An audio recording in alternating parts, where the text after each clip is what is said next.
Dans le tumulte matinal de l'aéroport Charles de Gaulle, où les voyageurs se pressaient, comme des fourmis dans une ruche, une scène inattendue éclata au poste de contrôle de sécurité du terminal 2E.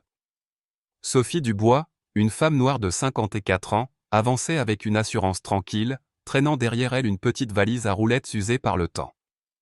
Ses vêtements, un jean délavé, une chemise blanche en coton légèrement froissé et des baskets fatiguées, ne la distinguaient en rien des autres passagers. Pourtant, il y avait dans sa démarche une élégance discrète, un port altier qui trahissait une vie d'expérience. Sophie traversait le chaos de l'aéroport avec une sérénité presque surnaturelle, comme si elle connaissait chaque recoin de ce labyrinthe de verre et d'acier. Elle avait vu bien des aéroports, bien des files d'attente, bien des regards scrutateurs. Mais ce jour-là, au cœur de Paris, la ville lumière, elle allait devenir le centre d'une tempête qu'elle n'avait pas cherchée. Au poste de contrôle, deux jeunes agents de sécurité, Julien Moreau et Lucas Dupont, scrutèrent les passagers avec une autorité juvénile. Julien, 26 ans, un homme aux cheveux blonds soigneusement coiffés, arborait un sourire narquois qui semblait dire qu'il contrôlait tout. Lucas, 24 ans, d'origine franco-vietnamienne, avait une énergie nerveuse, comme s'il cherchait à prouver quelque chose à chaque instant. Les deux hommes, dans leurs uniformes impeccables, échangèrent des regards complices, riant parfois à voix basse des voyageurs qu'ils jugeaient suspects. Ce matin-là, leur attention se porta sur Sophie, qui s'approchait avec son passeport et une carte d'identité usée, sortie d'un portefeuille en cuir élimé. La carte, bien qu'ancienne, portait des marques officielles, un sceau de la République française, des filigranes à peine visibles, et une typographie qui semblait d'une autre époque. Sophie la tendit à Julien, son visage impassible, ses yeux sombres fixant l'agent sans ciller. Julien prit la carte, la tourna entre ses doigts, et un rictus moqueur se dessina sur son visage. « Sérieusement, madame, c'est quoi ce truc ? Aussi ça » lança-t-il, assez fort pour que les passagers derrière Sophie l'entendent. Il brandit la carte comme un trophée, la montrant à Lucas, qui se pencha pour l'examiner. On dirait un document sorti d'un musée, ajouta Lucas en riant, ses yeux pétillants de malice. Vous l'avez fabriqué dans votre garage, non ? La foule dans la file d'attente commença à s'agiter.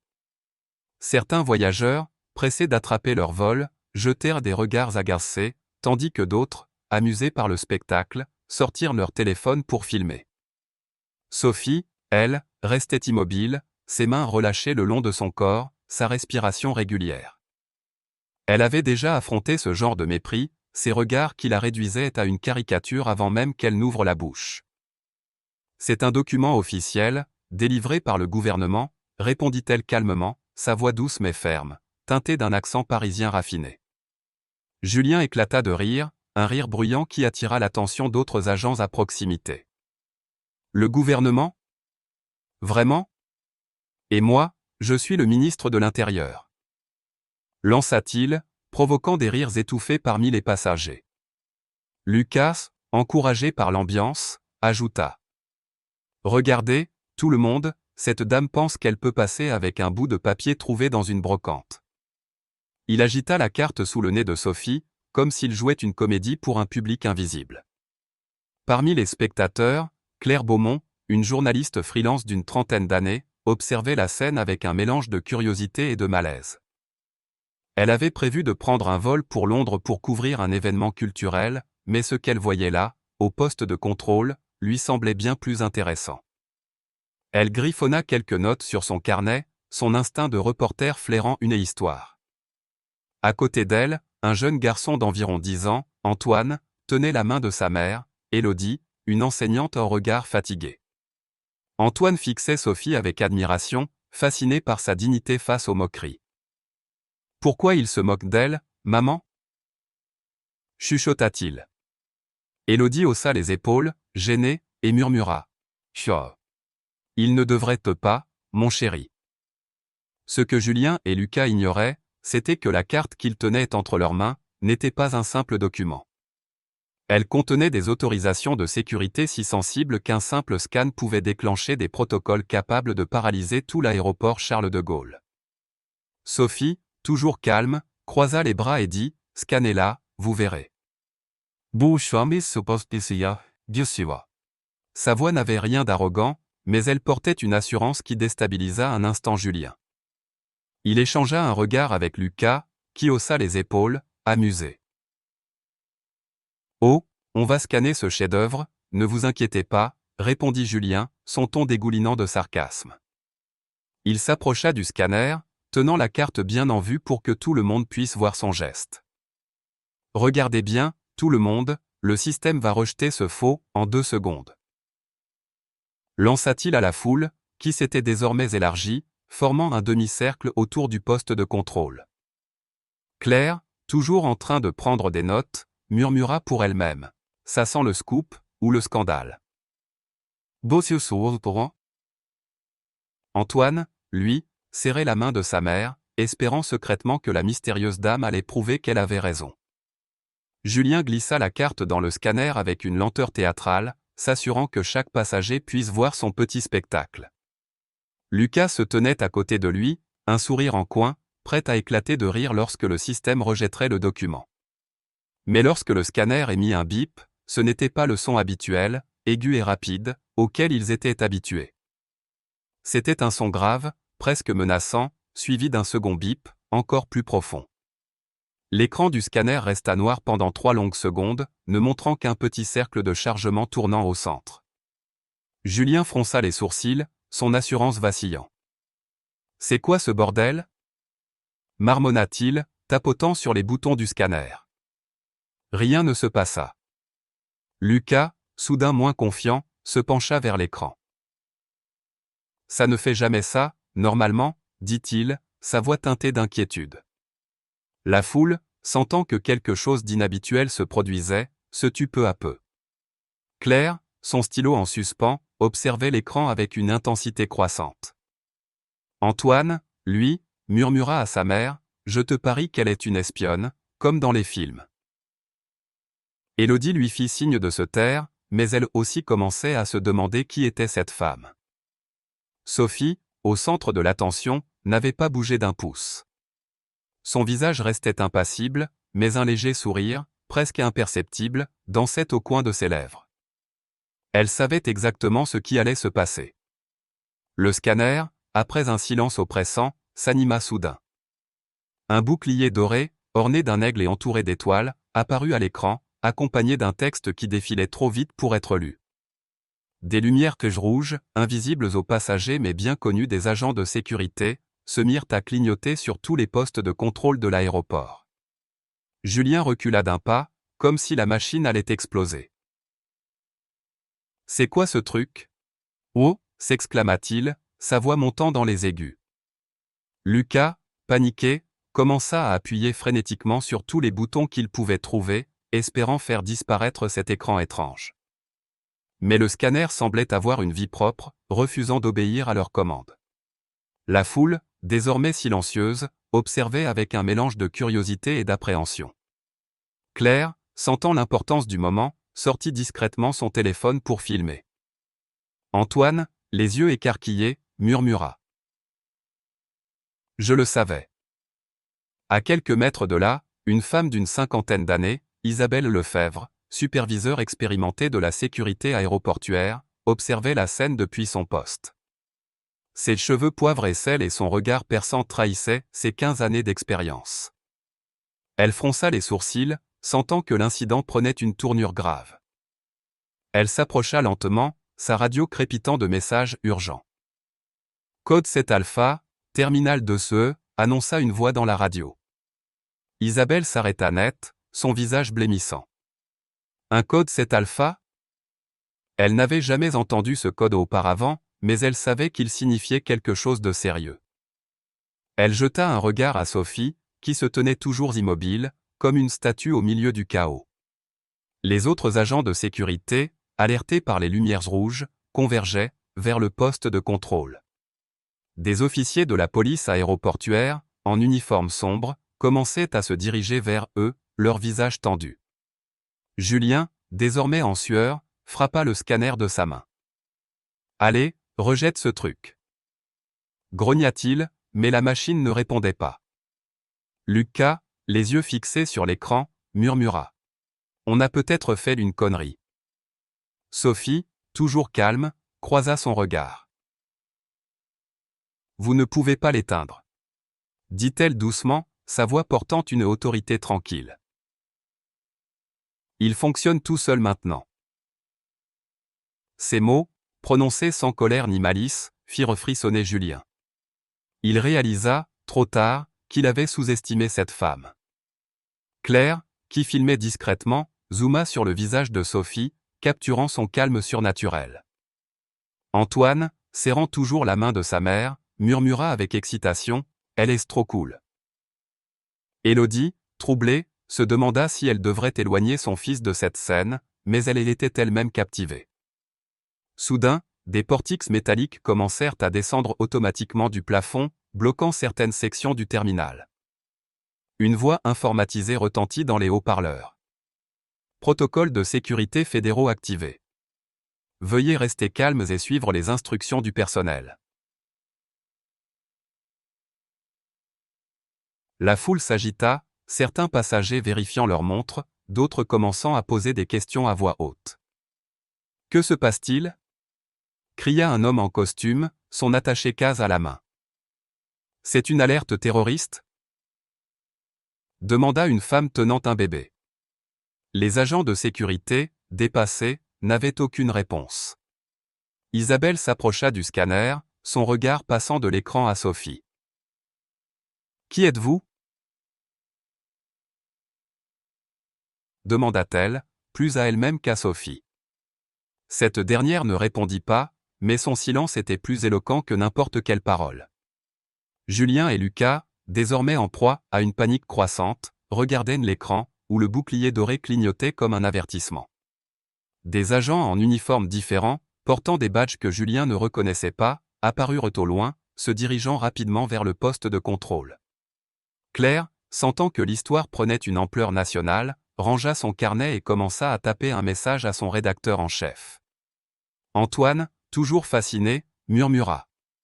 « Maman, je veux être comme elle quand je serai grand. » Élodie, émue par la dignité de Sophie, acquiesça doucement.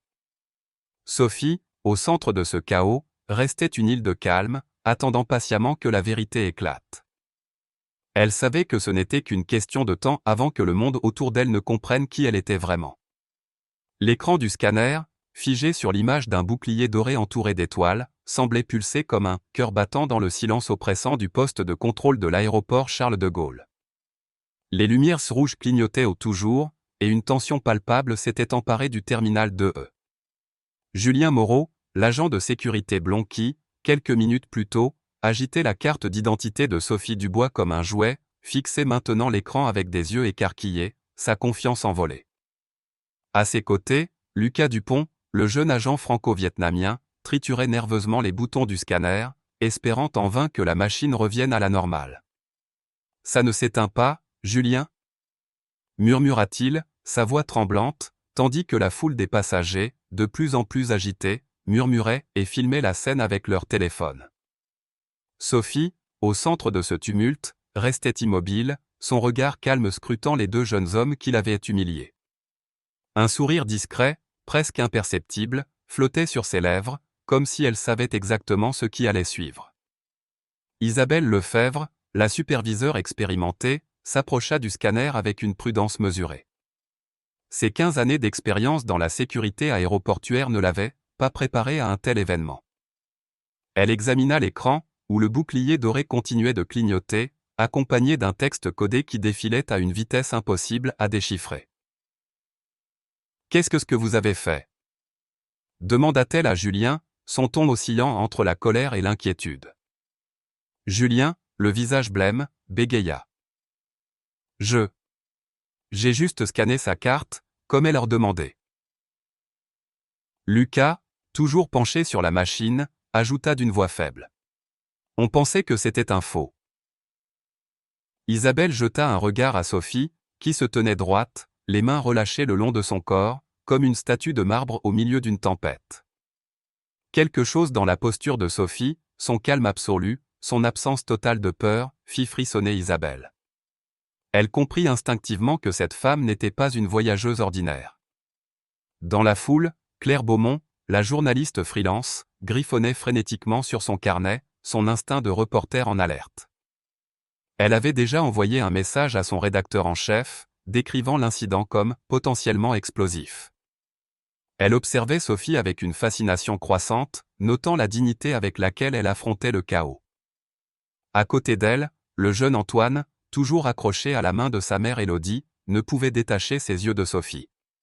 « Maman, elle n'a pas peur du tout », chuchota-t-il, impressionné. Élodie, troublée par l'ampleur de la situation, murmura « Reste calme, Antoine. On va bientôt passer. » Mais elle aussi était captivée par cette femme mystérieuse, dont l'assurance semblait défier l'agitation ambiante. Les autres passagers, eux, commençaient à s'impatienter. « C'est quoi ce cirque ?» lança un homme d'affaires en costume, consultant sa montre avec irritation. Une femme, tenant un bébé dans ses bras, demanda d'une voix tremblante, « Est-ce qu'on est en danger ?» Personne n'avait de réponse, pas même les agents de sécurité, qui semblaient aussi perdus que les voyageurs. Soudain, une voix grave retentit dans la radio d'Isabelle. « Code 7 Alpha, terminal 2E, sécurisez la zone immédiatement. » Isabelle attrapa sa radio, son cœur battant plus vite. « Confirmé, c'est quoi un code 7 Alpha ?» demanda-t-elle, mais la réponse fut noyée par un flot de codes et de chiffres qu'elle n'avait jamais entendus auparavant. Elle échangea un regard avec un autre agent, Suzanne, une femme d'âge moyen qui venait d'arriver pour voir ce qui causait l'agitation. « Isabelle, c'est grave, non ?» murmura Suzanne, son visage marqué par l'inquiétude. Isabelle ne répondit pas, mais son regard revint vers Sophie. Cette dernière, toujours immobile, semblait attendre quelque chose, comme si elle connaissait le déroulement des événements à venir. « Madame, dit Isabelle d'un ton prudent, veuillez rester ici un instant. Nous devons clarifier la situation. » Sophie acquiesça d'un léger signe de tête, son expression inchangée. « Bien sûr, » répondit-elle simplement, sa voix douce mais empreinte d'une autorité naturelle. Pendant ce temps, Julien et Lucas tentaient toujours de reprendre le contrôle du scanner. Julien frappa la machine avec frustration, tandis que Lucas, les mains tremblantes, essayait de la débrancher. Rien n'y faisait. L'écran continuait d'afficher le bouclier doré, et les lumières rouges clignotaient, de plus en plus intensément. Soudain, des portiques métalliques descendirent du plafond, bloquant plusieurs accès au terminal. Une voix informatisée résonna à nouveau dans les haut-parleurs, protocole de sécurité fédéraux activés. Veuillez rester calmes et suivre les instructions du personnel. La foule, désormais en proie à une panique croissante, se mit à murmurer plus fort. Claire, toujours en train de filmer discrètement, zooma sur l'écran du scanner, capturant l'image du bouclier doré. Elle murmura pour elle-même, « Ça, c'est du lourd. » Antoine, excité, tira sur la main de sa mère. « Maman, c'est comme dans un film d'espionnage. Elle est peut-être une agente secrète. » Élodie, bien qu'inquiète, ne put s'empêcher de sourire devant l'enthousiasme de son fils. Au loin, deux hommes en costume sombre traversaient le terminal à grands pas, leurs visages impassibles et leurs badges officiels bien visibles. Ils n'étaient pas des agents de sécurité aéroportuaire classiques, leurs uniformes, leurs oreillettes et leurs démarches déterminées et trahissaient une autorité bien plus élevée. Isabelle, qui les aperçut, sentit son estomac se nouer. Elle comprit que l'incident dépassait largement son niveau de compétence. Elle se tourna vers Sophie, qui n'avait toujours pas bougé, et demanda à voix basse, « Madame, qui êtes-vous vraiment ?» Sophie ne répondit pas directement, mais son regard croisa celui d'Isabelle, et un éclat de compréhension passa entre elles. « Scannez la carte, et vous le saurez, » dit-elle calmement, répétant ce qu'elle avait déjà dit à Julien. Isabelle, hésitante, s'approcha du scanner, mais avant qu'elle ne puisse faire quoi que ce soit, l'un des hommes en costume sombre arriva au poste de contrôle. « Superviseur Lefebvre ?» demanda-t-il d'une voix autoritaire. Isabelle acquiesça, troublée. sécurisez cette personne immédiatement. Ordonna l'homme, désignant Sophie. Ce n'est pas une détention. Je répète, ce n'est pas une détention. Assurez sa protection. Isabelle cligna des yeux, déconcertée. En 15 ans de carrière, elle n'avait jamais entendu une telle directive. Protection ? Répéta-t-elle, cherchant à comprendre. L'homme en costume ne donna pas plus d'explications. Il se contenta de montrer un badge orné du même bouclier doré qui clignotait sur l'écran du scanner. Julien et Lucas, désormais relégués au second plan, observaient la scène avec une panique croissante. « Qu'est-ce qu'on a fait ?» murmura Julien à Lucas, qui secouait la tête, incapable de répondre. Claire, toujours en alerte, notait chaque détail, son esprit déjà en train de construire un article qui pourrait faire les gros titres. Antoine, lui, ne tenait plus en place. Maman, il la protège. Elle doit être super importante. Élodie, troublée par l'ampleur de la situation, serra la main de son fils pour le calmer, mais elle aussi commençait à se demander qui était cette femme. Les deux hommes en costume sombre s'approchèrent de Sophie, mais ils ne la traitèrent pas comme une suspecte. Au contraire, ils se placèrent de chaque côté d'elle, comme des gardes du corps protégeant une personnalité de haut rang. « Madame, veuillez nous suivre. » dit l'un d'eux avec un respect évident. Sophie acquiesça et commença à marcher avec eux, sa valise à roulettes traînant doucement derrière elle. Isabelle, toujours sous le choc, les suivit, laissant Julien et Lucas derrière elle. Les deux jeunes agents, désormais conscients qu'ils avaient commis une grave erreur, se regardèrent avec effroi. « On est foutu », murmura Lucas, sa voix à peine audible. Julien, le visage livide, hocha la tête. On n'aurait jamais dû se moquer d'elle. Pendant ce temps, Claire suivait discrètement le petit cortège, son téléphone toujours en main. Elle savait que cette histoire allait bien au-delà d'un simple incident de sécurité. Elle envoya un second message à son rédacteur en chef, « Incident à Charles de Gaulle. Une femme déclenche un protocole fédéral. Besoin d'autorisation pour creuser. » Antoine, toujours fasciné, murmura à sa mère, « Je veux écrire une histoire sur elle un jour. »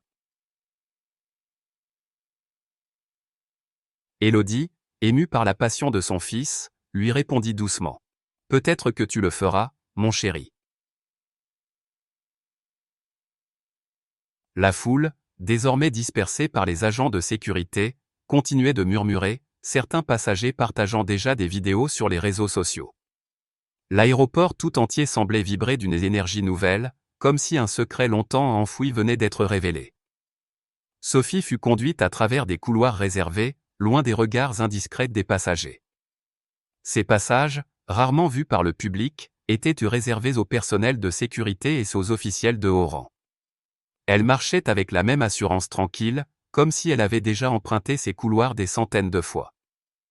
Isabelle, qui l'accompagnait, ne pouvait s'empêcher de l'observer. La posture de Sophie, sa respiration contrôlée, son absence totale de nervosité, tout cela suggérait une vie d'expérience extraordinaire. « Madame, » dit Isabelle avec précaution, « des agents fédéraux vont bientôt arriver. Avez-vous besoin de quelque chose en attendant ?» Sophie tourna légèrement la tête, un sourire chaleureux éclairant son visage. « Juste un endroit tranquille pour m'asseoir, » répondit-elle. Ce genre de situation arrive parfois quand les gens ne reconnaissent pas les anciens badges fédéraux. Isabelle cligna des yeux, surprise par la désinvolture de Sophie. Elle comprit que cette femme n'était pas seulement habituée à ce genre de chaos, elle l'avait anticipé. Dans une salle de conférence sécurisée, loin du tumulte du terminal, Sophie s'assit dans un fauteuil confortable, sa valise posée à côté d'elle. Elle croisa les jambes et sortit un livre de son sac, comme n'importe quel passager attendant son vol. Mais pour ceux qui l'observaient, elle était tout sauf ordinaire. Isabelle, postée près de la porte, recevait des messages radio de plus en plus urgents. Superviseur Lefebvre, assurez la sécurité de la personne. Les autorités fédérales sont en route, annonça une voix. Isabelle acquiesça, bien qu'elle commençât à trembler légèrement. Elle regarda Sophie, qui lisait tranquillement, et se demanda qui pouvait bien être cette femme capable de déclencher un tel chaos avec une simple carte d'identité.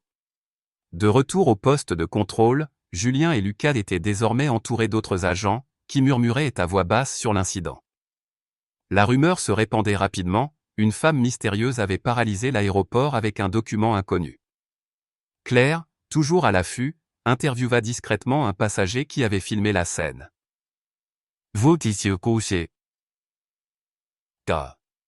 Vous avez vu son calme? Lui dit l'homme, un touriste italien. Elle n'a pas bronché, même quand il se moquait d'elle. Claire hocha la tête, notant mentalement l'idée d'un article sur la dignité face à l'adversité. Antoine, lui, racontait l'histoire à sa mère avec des détails exagérés, transformant Sophie en héroïne de bande dessinée. Elle a regardé les agents comme si elle savait qu'ils allaient se regretter. S'exclama-t-il. Élodie sourit, touchée par l'enthousiasme de son fils, mais aussi par la leçon qu'il semblait tirer de cette rencontre. Soudain, la porte de la salle de conférence s'ouvrit, et une femme entra avec une autorité naturelle. C'était Marianne Dubois, la directrice régionale de la sécurité, une femme d'une 50aine d'années au regard perçant et à la démarche assurée. Derrière elle, les deux hommes en costume sombre suivaient, leur badge toujours visible. Marianne aperçut Sophie à travers la porte vitrée et son visage s'illumina d'un sourire de reconnaissance. Sophie Dubois, s'exclama-t-elle en entrant, sa voix empreinte de respect et de chaleur. Sophie releva les yeux de son livre et sourit à son tour. Marianne, je vois que tu as gravi les échelons, dit-elle, se levant pour saluer son ancienne collègue. Leur poignée de main était celle de deux personnes qui avaient partagé des moments intenses, des secrets que peu pouvaient comprendre. Isabelle, observant la scène, sentit son cœur s'accélérer. La femme qu'elle avait vue humiliée par ses agents était manifestement une figure d'importance nationale. Ça fait combien de temps? Demanda Marianne, son ton mêlant nostalgie et admiration. 3 ans, depuis ma retraite. Répondit Sophie avec un sourire.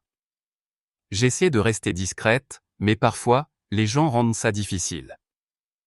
Marianne éclata de rire, un rire franc qui contrastait avec la tension ambiante. Elle se tourna vers Isabelle, son expression redevenant sérieuse. Rassemblez tous les agents impliqués dans cet incident, ordonna-t-elle. Nous devons discuter de ce qui s'est passé. Isabelle acquiesça et partit chercher Julien, Lucas et les autres agents qui avaient participé à la scène. Marianne regarda Sophie avec une pointe d'inquiétude. Ça va? J'ai entendu dire qu'ils t'ont donné du fil à retordre. Sophie haussa les épaules. Rien que je n'ai déjà vu, répondit-elle calmement. Mais je pense qu'il est temps qu'ils apprennent une leçon. La vérité sur Sophie Dubois était sur le point d'éclater, et avec elle, une vague de conséquences pour ceux qui avaient osé la sous-estimer. Le terminal 2E, encore sous l'effet des protocoles fédéraux, bruissait de murmures et de questions. Qui était cette femme? Et pourquoi son simple passage au contrôle de sécurité avait-il déclenché un tel chaos? Claire, Antoine, et même les agents de sécurité allaient bientôt découvrir que Sophie était bien plus qu'une voyageuse ordinaire, elle était une héroïne dont les sacrifices avaient protégé la nation dans l'ombre. Dans une salle de conférence sécurisée de l'aéroport Charles de Gaulle, loin du tumulte des terminaux, une tension lourde emplissait l'air. Les murs, dépourvus de fenêtres, étaient équipés de dispositifs anti-écoute, garantissant que ce qui se dirait ici resterait confidentiel. Sophie Dubois, assise calmement sur une chaise, observait les visages des agents qui, une heure plus tôt, s'étaient moqués d'elle. Julien Moreau et Lucas Dupont, les deux jeunes agents de sécurité responsables de l'incident, se tenaient au fond de la pièce, leurs regards baissés, leurs uniformes semblant soudain trop grands pour eux. Isabelle Lefebvre, la superviseure, se tenait près de la porte, son expression mêlant honte et anxiété. À ses côtés, d'autres agents ayant participé aux moqueries, Suzanne, une femme d'âge moyen, et Marc, un jeune recrue, semblaient tout aussi mal à l'aise.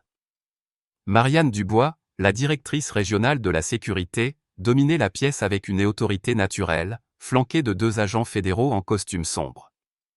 Sophie, au centre de cette réunion solennelle, restait une figure de calme, son regard posé mais perçant, comme si elle voyait à travers chaque personne présente.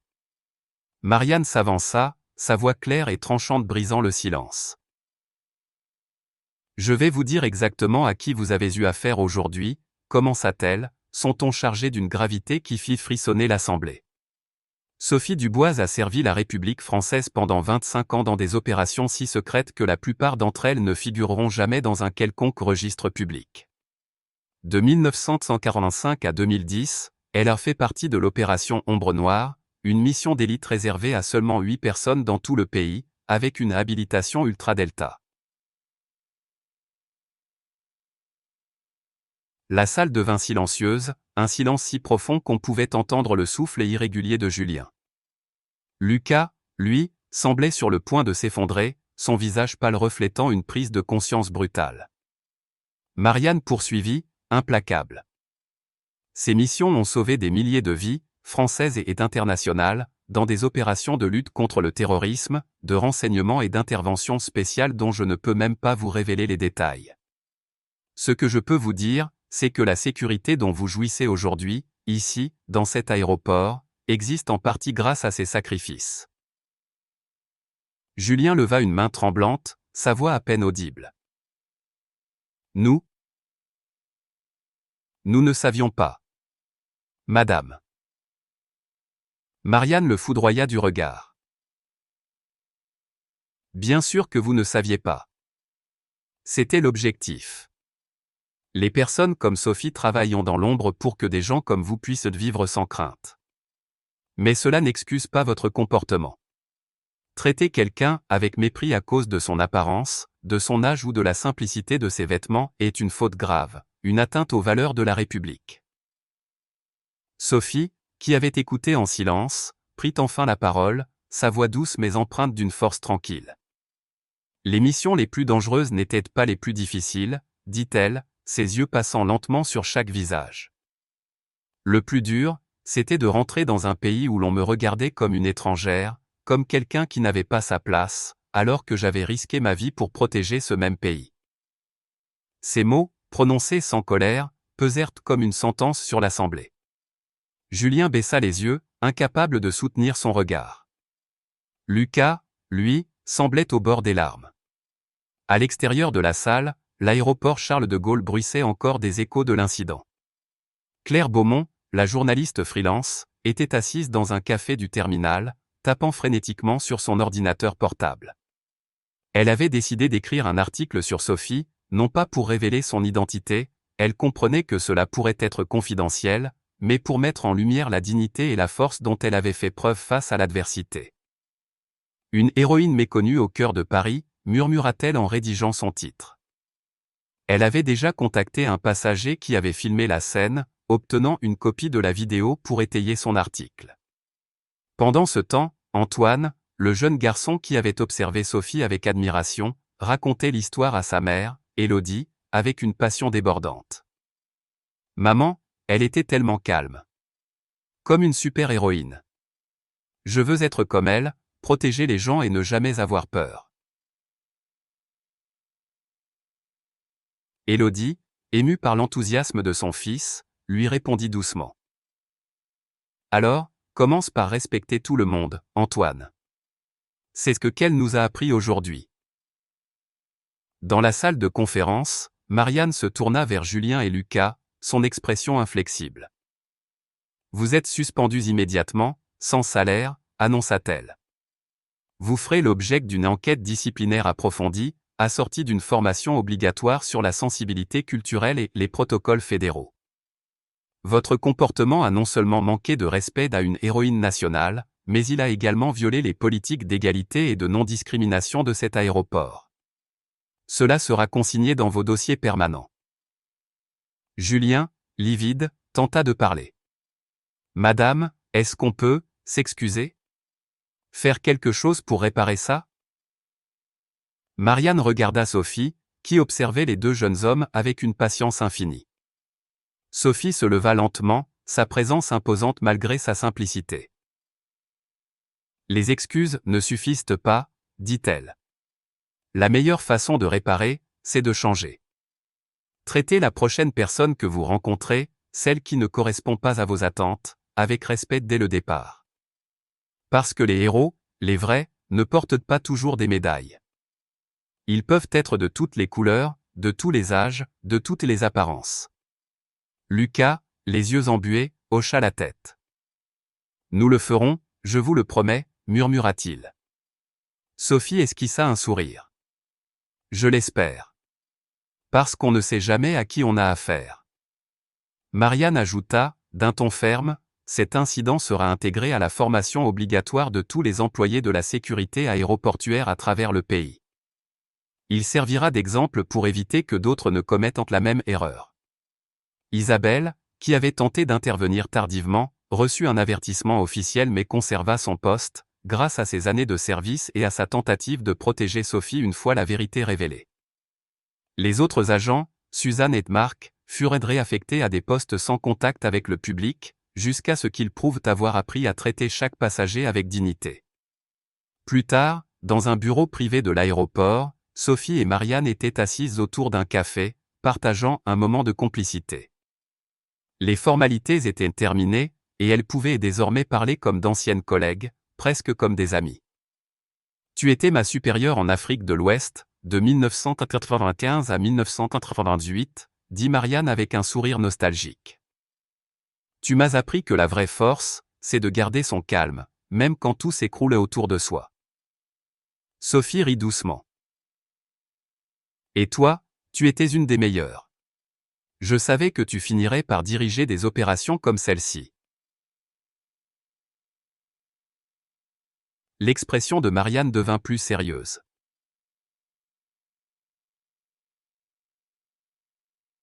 Sophie. Je ne peux pas imaginer ce que c'était, être une femme noire dans ces missions. Les préjugés, les regards, les jugements, tout en risquant ta vie pour des gens qui ne savaient même pas que tu existais. Sophie baissa les yeux sur son café, pensive. Le plus dur, c'était de rentrer chez moi après une mission, de marcher dans les rues de Paris, et de sentir que je devais encore prouver ma valeur. Mais je l'ai fait, encore et encore, parce que je savais que mon travail comptait. Marianne se pencha vers elle. Tu n'as jamais pensé à revenir ? On aurait besoin de quelqu'un comme toi, même en tant que consultante. Sophie secoua la tête. Ma vie dans l'ombre est terminée depuis 2010. Aujourd'hui, je combats de l'injustice à ma façon, dans des moments comme celui-ci, en montrant qu'on peut rester digne face à l'ignorance. Marianne hocha la tête, impressionnée. Tu as toujours eu une vision à long terme.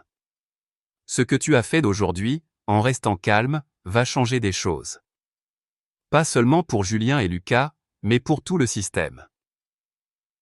Sophie refusa toute forme de compensation, pas d'argent, pas d'excuses officielles, pas de publicité autour de l'incident. La dignité ne se restaure pas avec des mots ou de l'argent, dit-elle à Marianne. Elle se préserve par la manière dont on agit face à ceux qui essaient de nous la prendre. Elle demanda une seule chose, que l'incident soit utilisé comme un outil de formation pour tous les employés de la sécurité aéroportuaire. Elle voulait que l'erreur de Julien et Lucas serve à enseigner l'importance du respect universel. Lorsque Sophie traversa à nouveau l'aéroport, escortée discrètement par des agents fédéraux, elle se déplaçait avec la même assurance tranquille qu'à son arrivée. Mais cette fois, les regards étaient indifférents. Les employés murmuraient de son nom, les passagers qui avaient entendu parler de l'incident la regardaient avec un mélange de curiosité et de respect. Claire, qui avait publié un article et anonymisé sur l'incident, intitulé « La force silencieuse d'une inconnue », reçut des milliers de partages en ligne. Antoine, de retour chez lui, écrivit une rédaction pour l'école sur « La dame courageuse de l'aéroport », gagnant les éloges de son professeur. Élodie, touchée par l'histoire, commença à enseigner à ses élèves l'importance de ne jamais juger sur les apparences. Julien et Lucas, désormais suspendus, quittèrent l'aéroport en civil, portant des cartons contenant leurs affaires personnelles. Ils aperçurent Sophie de loin, montant dans un véhicule noir aux vitres teintées. Lucas voulut s'approcher pour s'excuser, mais un agent fédéral l'arrêta doucement. Sophie, remarquant leur présence, leur adressa un simple signe de tête, gracieux et sans rancune.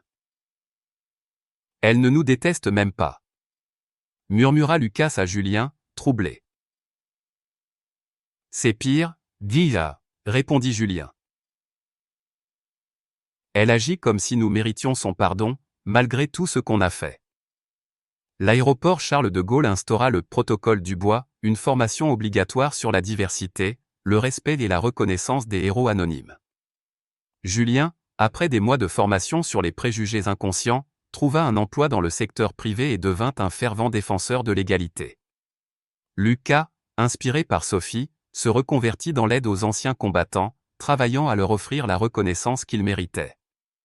Marianne fut promue à un poste national au ministère de l'Intérieur, en partie grâce à sa gestion exemplaire de l'incident. Sophie, elle, reprit sa vie discrète, recevant parfois des lettres d'employés d'aéroports transformées par son histoire.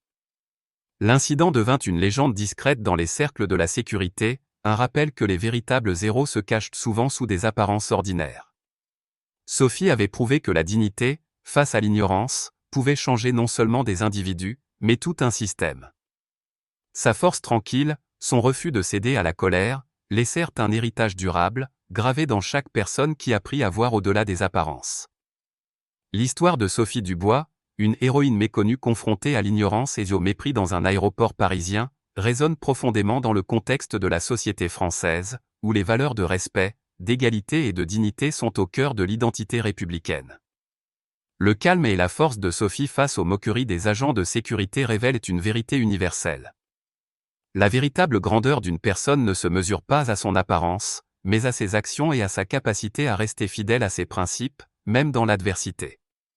Cette femme, qui a servi son pays dans l'ombre pendant des décennies, incarne une résilience qui inspire.